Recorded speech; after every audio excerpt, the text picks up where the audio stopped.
Kalian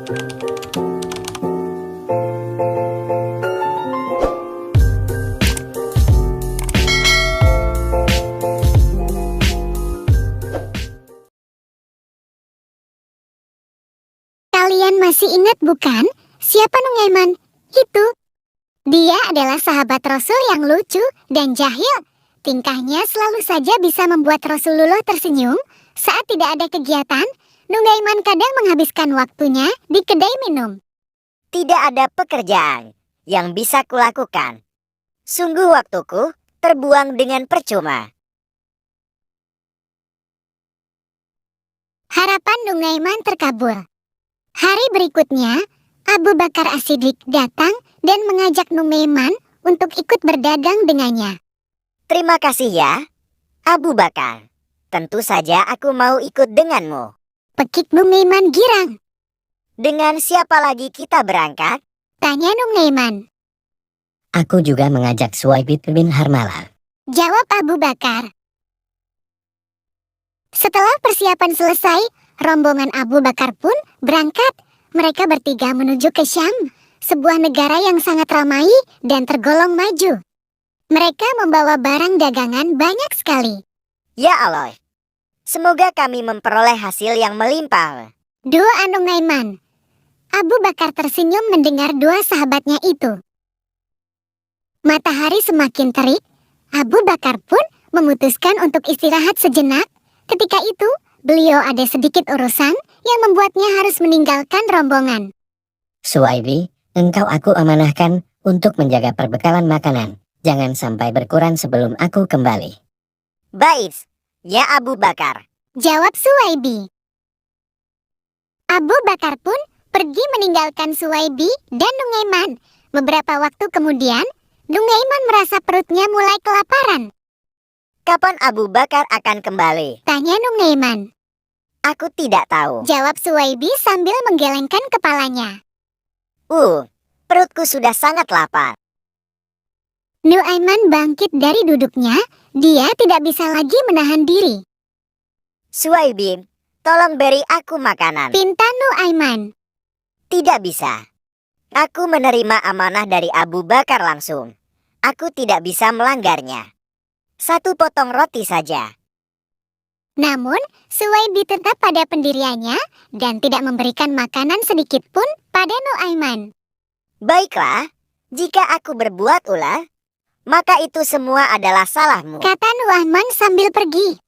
Suwaibi memandang punggung sahabatnya itu dengan heran. Mau kemana dia? Tanya Suwaibi dalam hati. Nuaiman berjalan menuju ke pasar. Bagaimanapun juga aku harus bisa mendapatkan makanan. Tapi, aku tidak memiliki uang. Apa yang harus aku lakukan? Kata Nuaiman. Selama beberapa saat, Nuaiman hanya berdiam diri. Dia duduk di pojokan sambil mengamati orang berlalu lalang. Saat itulah dia melihat para pedagang budak. Nuaiman berjalan mendekati para penjual budak itu. Dia kemudian berkata, Wahai Fula, apakah kau bersedia membeli budak milikku? Salah satu penjual budak itu menjawab, Seperti apa budakmu itu? Dan engkau jual berapa? Dia sangat rajin, dapat bekerja dengan baik. Aku akan menjualnya dengan harga murah. Mendengar harga yang ditawarkan oleh Nuaiman, para penjual budak itu merasa tertarik. Mengapa engkau menjualnya sangat murah?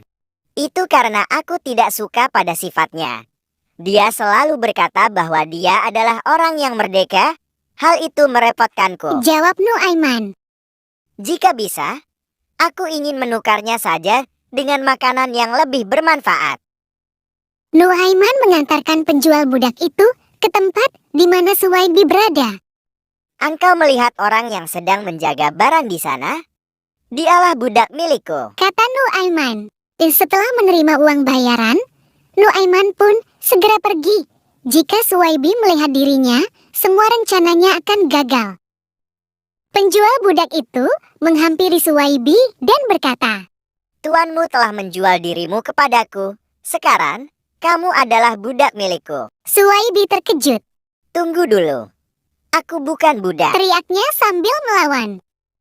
Kamu boleh bicara semaumu. kata penjual budak itu sambil terus menyeret Suwaibi. Sementara itu, Nuaiman berhasil membeli beberapa potong roti menggunakan uang hasil penjualan sahabatnya tadi. Syukurlah, perutku sudah terisi lagi. Nuaiman menyandarkan punggungnya dan sedikit memejamkan mata, rasa kantuk tiba-tiba saja menyerang. Namun, dia tidak berani untuk tidur. Aku bisa celaka jika barang dagangan ini dicuri. Beberapa waktu kemudian, Abu Bakar kembali dari urusannya. Beliau merasa heran ketika tidak bisa menemukan Suwaibi, maka beliau pun bertanya kepada Nuaiman. Aku telah menjualnya. Ya Abu Bakar. Jawab Nuaiman. Bagaimana kau bisa menjual Suwaibi? Tanya Abu Bakar dengan heran. Apalagi yang engkau lakukan? Nuaiman menceritakan semua yang terjadi kepada Abu Bakar dengan jujur. Selesai bercerita, Nuaiman pun meminta maaf. Maafkan aku. Tapi, memang begitulah kejadiannya. Abu Bakar menghela nafas. Sungguh ada-ada saja ulah Nuaiman ini. Abu Bakar pun menebus Suwaibi kembali dari para penjual budak. Berkat Abu Bakar, Suwaibi kembali menjadi orang yang merdeka. Setelah mereka kembali dari berdagang, cerita tentang Nuaiman yang menjual Suwaibi ini langsung tersebar. Cerita ini pun terdengar oleh Rasulullah. Saat mendengarnya, Rasulullah tertawa lepas hingga terlihat gigi gerahamnya. Diriwayatkan dari berbagai hadis, Rasulullah sering menceritakan kisah lucu ini kepada para tamu yang datang. Luar biasa.